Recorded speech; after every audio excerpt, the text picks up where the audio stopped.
فرمایا کیا ہوا؟ فرمانے لگے اب تیرا مکان بنانے کے لیے بھی اللہ کے بندوں کی پشتوں پر اینٹیں رکھی جائیں گی. تیرا مکان بنانے کے لیے رب کے بندوں کی پشتوں پر اینٹیں تیرے لیے. حضرت ابو درداء نے گردن جھکا لی. فرمایا یار جہاں تو ہے نا تو بالکل ہی ٹھیک کہتا. کیوں؟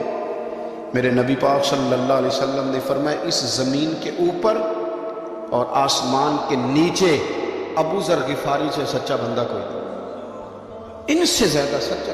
فرمایا تو ٹھیک کہتا ہے یار، صحیح کہتا ہے. حضرت ابو موسیٰ اشعری رضی اللہ تعالیٰ عنہ کو گورنر بنا دیا گیا عراق کا. اب حضرت ابو موسیٰ اشعری صحابہ میں ایک بڑے جلیل القدر صحابی ہیں، اور ان کی عظمتیں، رفعتیں، بلندیاں کیا کہنا، بڑی گہری دوستی تھی. لیکن جب وہ گورنر بن گئے نا تو آپ نے فرمایا بس بھائی اب تو نے عہدہ لے لیا ہے، یہ بندے کو ٹھیک نہیں رہنے دیتی تھی، اب تو عہدے میں چلا گیا. بڑی مدت کے بعد ملاقات ہوئی حضرت ابو موسیٰ اشعری کے ساتھ. وہ دوڑ کے آئے حضرت ابو ذر غفاری کے گلے ملنے، میرا بھائی میرا بھائی. فرمایا پیچھے ہٹ جا، میں نہیں تیرا بھائی، تو گورنر ہے، میں غریب آدمی ہوں، اپنا کام کر. پھر دوڑ کے آئے. فرمایا ابو ذر تو میرا بھائی ہے یار، اکٹھے پڑھتے تھے حضور. فرمایا نہیں، جا تو نہیں میرا. پھر آئے. جانتے تھے نا یہ سچا بندہ ہے، یہ سچا بندہ ہے، یہ تقریروں والا نہیں، صرف وعظوں والا نہیں، اس کے اندر بھی بڑی سچائی ہے. قریب آئے، آ کے کہا یار تو میرا بھائی ہے، میرے سینے لگ. فرمانے لگے تو تیسری بار آیا ہے، مومن ہے، میں منہ نہیں موڑ سکتا، پر پہلے مجھے بتا گورنر بننے کے بعد تو نے مکان کتنے بنائے، باغ کتنے لگائے، چکیاں کتنی لگائی، کتنے تو نے چیزیں بنائی ہیں، پہلے بتا. حضرت ابو موسیٰ اشعری نے ان کا ہاتھ پکڑا، رونے لگے. کہنے لگے جس محبوب سے تو نے تربیت لی ہے میں بھی انہی کا نوکر ہوں. ان کپڑوں میں عراق گیا تھا، میرے ہاتھ بھی وہی ہیں یار.